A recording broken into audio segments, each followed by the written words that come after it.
GTA 6 is breaking the internet. The hype is unreal. But what most people forget is that this game series was never supposed to survive. The original GTA was nearly cancelled. Governments tried to ban it. Parents called it dangerous. Newscasters labeled it a murder simulator. And Rockstar? They didn't just ignore the outrage, they fueled it. On purpose. What started as a glitch turned into the most controversial franchise in gaming history. A billion-dollar empire built on rebellion, scandal, and pure chaos.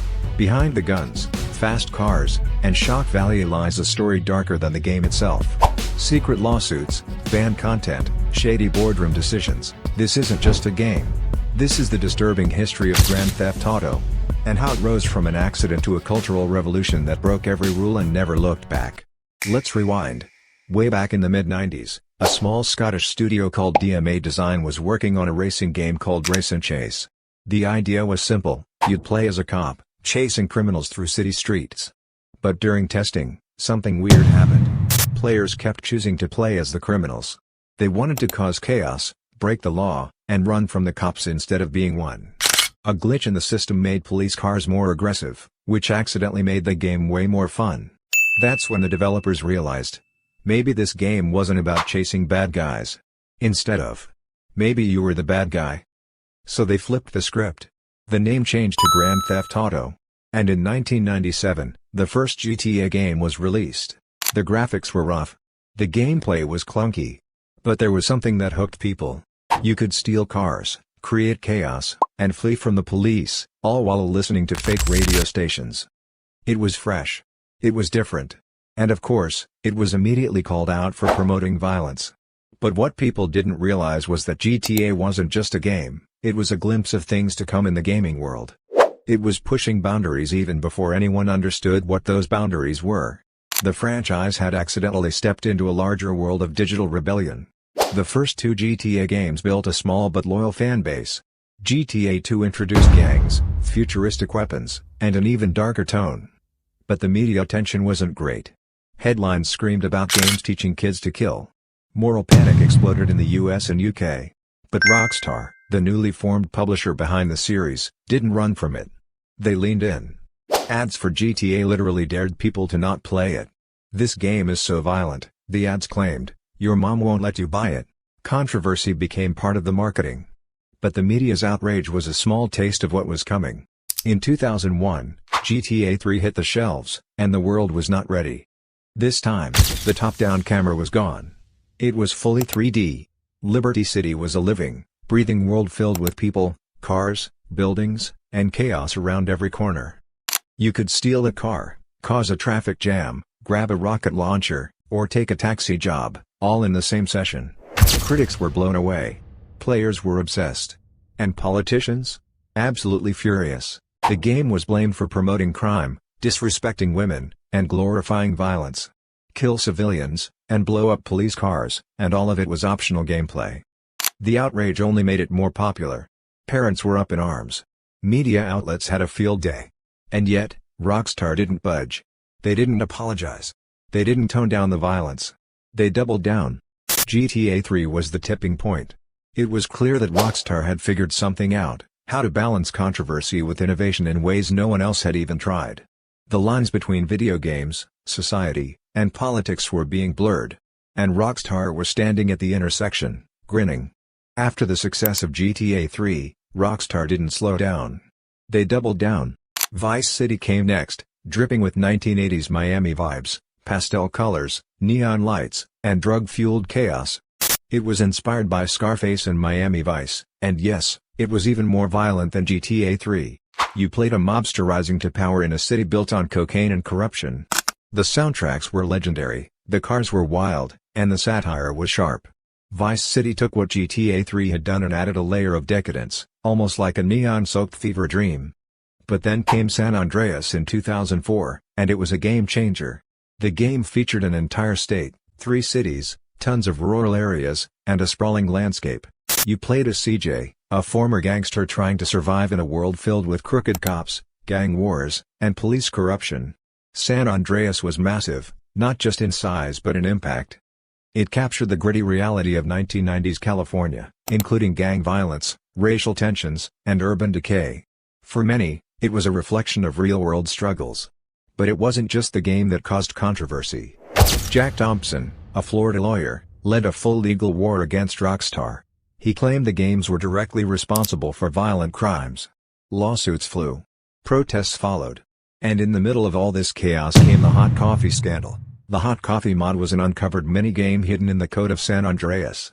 Though it was only accessible through mods, the scandal led to Rockstar recalling the game. It triggered massive protests, and the game's rating was changed to adults only. But in some ways, this just added fuel to the fire. Rockstar didn't take down the game. They didn't stop the controversy. They didn't apologize. They embraced it. By 2008, the world had changed, and so had Grand Theft Auto. GTA 4 brought a darker, more serious tone. You played as Nico Bellic, an immigrant trying to survive in the criminal underworld of Liberty City. It was Rockstar's most realistic game yet, with a focus on gritty storytelling, complex characters, and moral dilemmas. But the outrage wasn't far behind. The game was slammed for missions that involved drunk driving, torture, and even terrorism references. Critics called it too dark for mainstream gaming. And once again, Rockstar faced intense scrutiny, not from just the public but from government officials who wanted to regulate the game. GTA 4 was banned in several countries, including the UAE and Saudi Arabia. But in America, it continued to break records. Then came GTA 5 in 2013. It was bigger, more polished, and more in your face than anything that had come before. 3 playable characters. 1 massive map.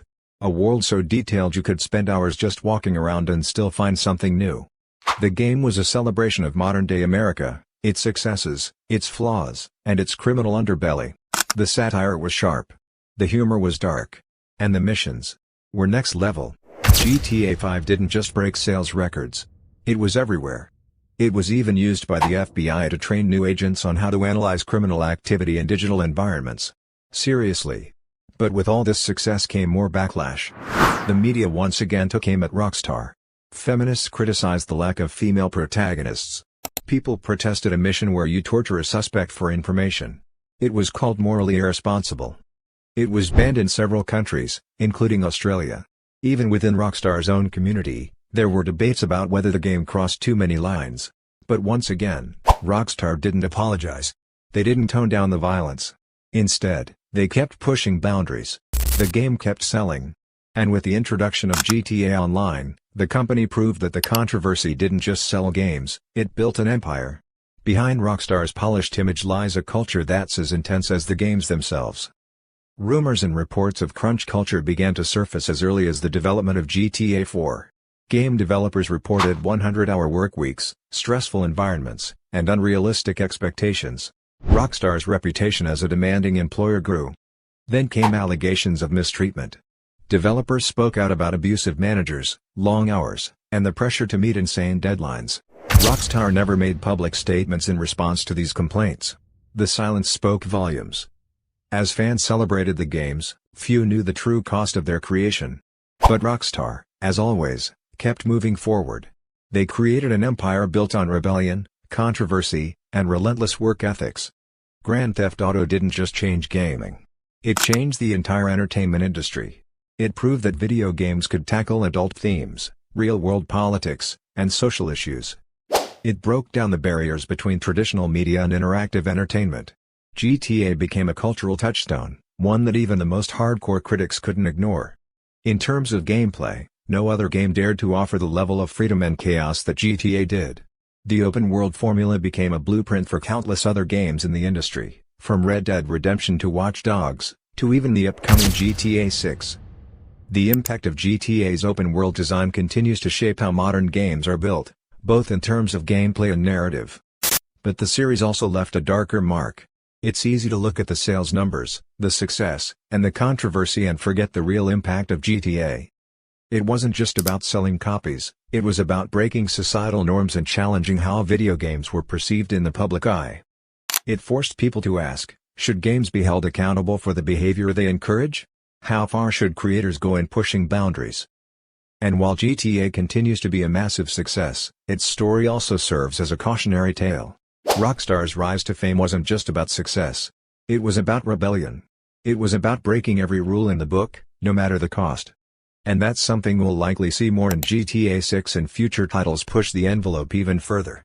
So, as we look forward to GTA 6, the question remains, will Rockstar keep pushing the limits? Will they continue to challenge the status quo, just as they've done for decades? GTA 6 is on the horizon, and it's clear that Rockstar isn't backing down. The game's world is said to be even more expansive, with the potential for more controversy, more chaos, and more rebellion. And who knows? Maybe this will be the next chapter in a legacy that's as dark, twisted, and rebellious as the game itself. What's certain is that the GTA franchise has always been about more than just a game. It's been about creating a revolution. It's been about making people think. And love it or hate it, GTA's disturbing history is far from over. And there's you have it, the disturbing journey of Grand Theft Auto, from its humble, glitchy beginnings to its status as one of the most iconic and controversial franchises in gaming history. It's more than just a game. It's a cultural phenomenon that's shaped how we view video games, freedom, and rebellion. So, as GTA 6 release, ask yourself, what's next for this chaotic, rule-breaking empire? How far will Rockstar push the boundaries this time? One thing's for sure, no matter what happens, it's going to be wild. If you enjoyed diving into this crazy history with me, make sure to hit that like button, subscribe, and let me know in the comments what you think about GTA's legacy. Are you excited for GTA 6? Or do you think it's time for the series to finally slow down?